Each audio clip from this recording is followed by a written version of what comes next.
Through the start of the 1980s in the UK television circuit, along comes the whole exploration delving into the realms what goes on within the British police force, the Metropolitan Police. However, before going to depth into this show, there was other shows in the past that also focused on the police. It's like with Dixon, Doc Green, Z-Cars and etc. But in '84, along comes this show called Storyboard, which was highlighting pilots of upcoming shows. One of them no other than Wooden Top. There was a pilot that to focus on the day-to-day lives of the police on the beat in London's metropolitan district of Sunhill. As when the show this pilot became a mega success, along comes the name change of the show from Wooden Top to The Bill, which paved the careers of Trudy Goodwin and Mark Wingate and Eric Richards and Peter Ellis and John Salthouse was already cemented as playing background bobbies in American Werewolf in London. That came out a few years earlier prior. However, it was a great show detailing what's going on in the streets of London, and became a popular overnight phenomenon. However, at the time when the bill was kicking off, along come another popular TV show over in the United States called the Miami Vice, which was popularized in American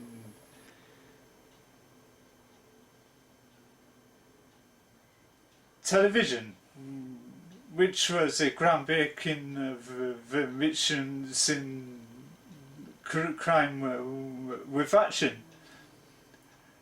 Due to the popularity of the show, we copied the formula over in this country with the similar format called Dempsey Makepeace. It's followed the similar formula.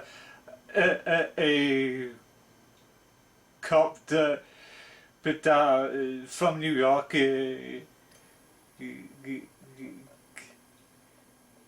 gets sent to a elite police force. For our version, instead of the hero gets sent from New York to Miami, gets sent over to elite police forces in London. That gets paired with Harriet Makepeace in the form of Glenys Barber. However, the pilot of Armed and Extremely Dangerous was at the same time as Wooden Top. As both shows become a success, that guarantees a whole new series. However, the bill originally started off as a 24 episodic season that had seasonal breaks, as they do in other TV shows like Law and Order and LA Law and etc. etc. However, over time it became an all-year round show, and they had so many other established faces like Christopher Ellison, the guy who was in the Guinness advert playing the role of the mechanic. However, he was made a recurring role during for the early seasons. Then later season he became D.I. Frank Burnside, the lovable roguish detective in Constable, and it had so many faces in Hollywood today, with the likes of Sean Bean and so many other well-known established faces that appeared in the show. However, it became a great show watching as a kid growing in the 1980s, which I grew fondly in love with because of the whole characters and everything else. The early seasons with the great interaction between Mark Wingate and Trudy Goodwin, which they both hit it out the park. They was phenomenal in every scene they was in. The chemistry between the two was great. They was discussing about the future aspects. Mark Wingate's character, James Carver, says he has no desire to go into the CID. Of course he does, but it didn't last very long for some strange reasons.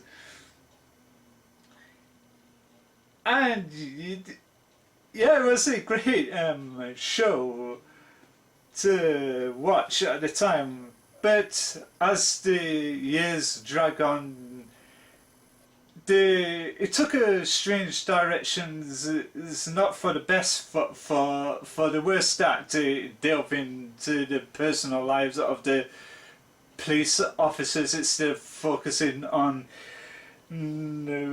walking the beat and arresting unsavory criminals and removing them from the streets of London, etc., etc., etc.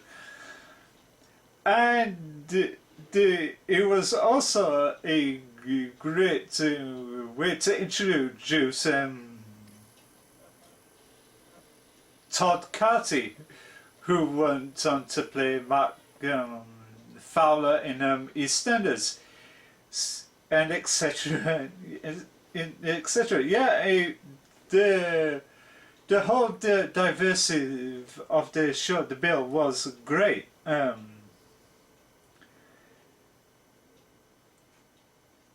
It was the defining of a generation. And everything about it, into the script and writing and the casting was brilliant. And later on, Graham Cole came into prominence as Tony Stamp. He worked to behind the scenes with that real policemen, got professional driving license.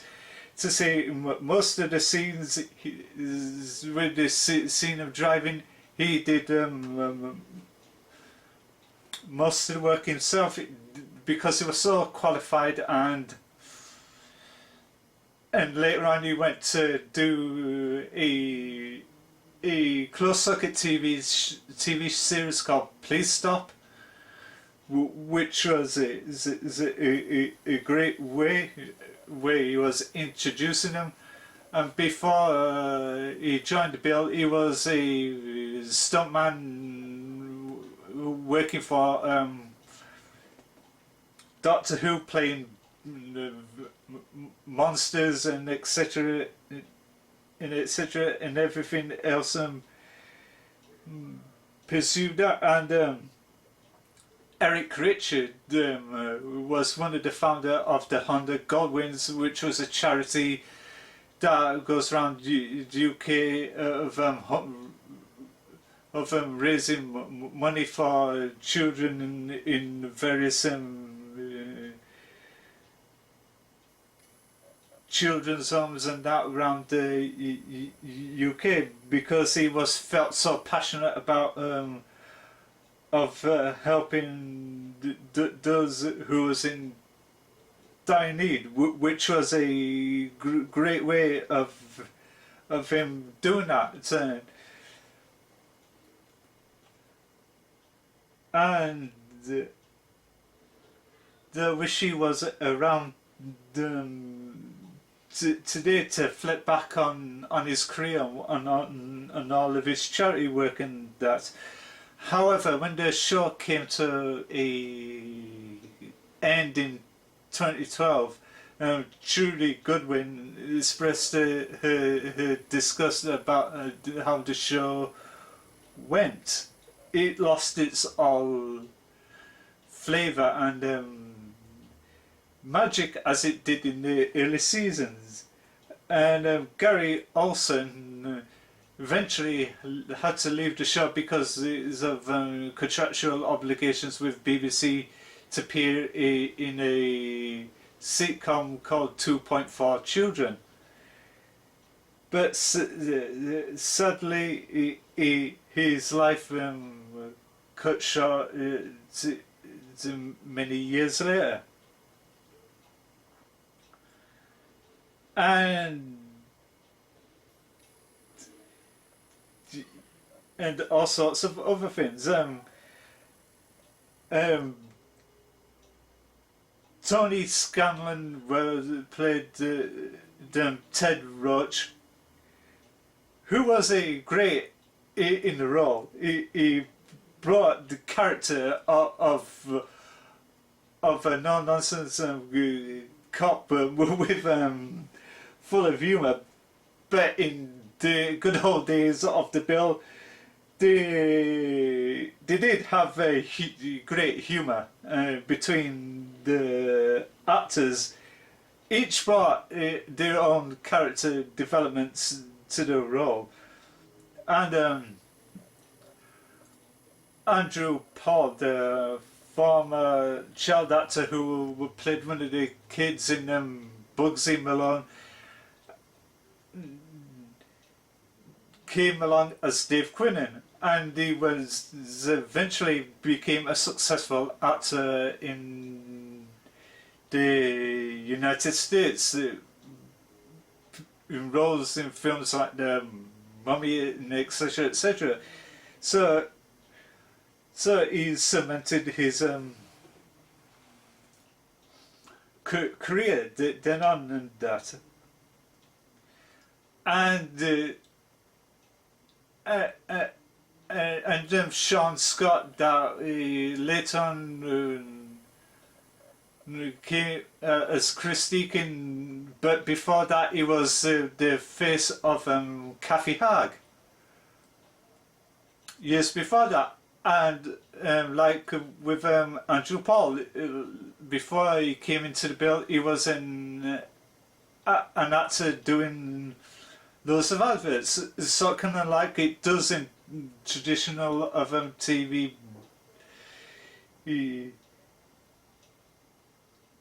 realms in this country, where certain actors from shows like London's Burning and The Bill and that did adverts and etc. etc.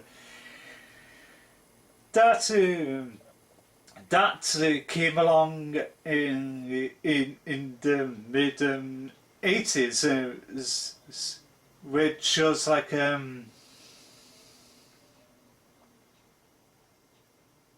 Casualty and London's Burning was also taken off to walk in the footsteps of the Bill. Speak about walking the footsteps of the Bill. The whole story of the signature walk at the end of the credits, everybody thought it was Mark Wingate and Trudy Goodwin. However, they was asked to do the walk, but due to the fact it was the couple streets were a bit dangerous due to the footwear they walk, in order to risk insurance and that, they declined. So what they'll end up having to do is they had to draft in a couple of models that did the walk, and that becomes a cultural phenomenon. If you're looking on YouTube today, you can see the walk and that, and etc, etc. Yeah, and season by season in the early years of the build was fantastic, and it's highly must see for fans of detective shows and that, and the whole concept was great. It was the best that was at the time, until in the 90s rolled on. Along come a cop show that set it in the 1960s called Heartbeat, based on the name of the song by Buddy Holly, starring Nima Cusack and Nick Berry, that later replaced by Nick Durden and etc etc. And which is Nick Berry did sing the song for the show, in which he was popular in the charts for a while, because Nick Berry was appearing in the show EastEnders, and he was a accomplished singer, and the cast of the bill often did charity events and that for children in need and etc etc. And this was the whole genesis of the bill, and it was a great way to remember the good magic and the narrative of the show and its characters involved, and yeah, and it's great. So I recommend the build to anybody who hasn't seen the show, who wants to know what is it's a great British TV procedural, the cop dramas like from this country, is just to check it out, and it's worth watching and that. So yeah, and the next review coming soon will be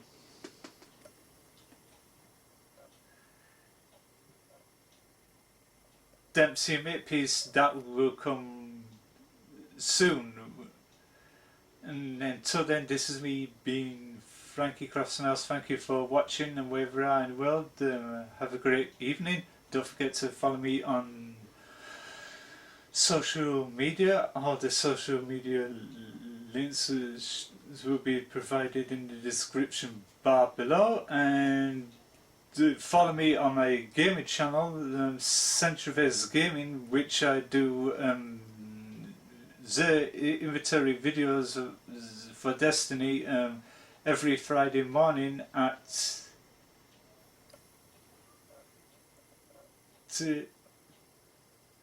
10 a.m. and the other certain parts of the year, then other parts of the year it'd be 9 a.m.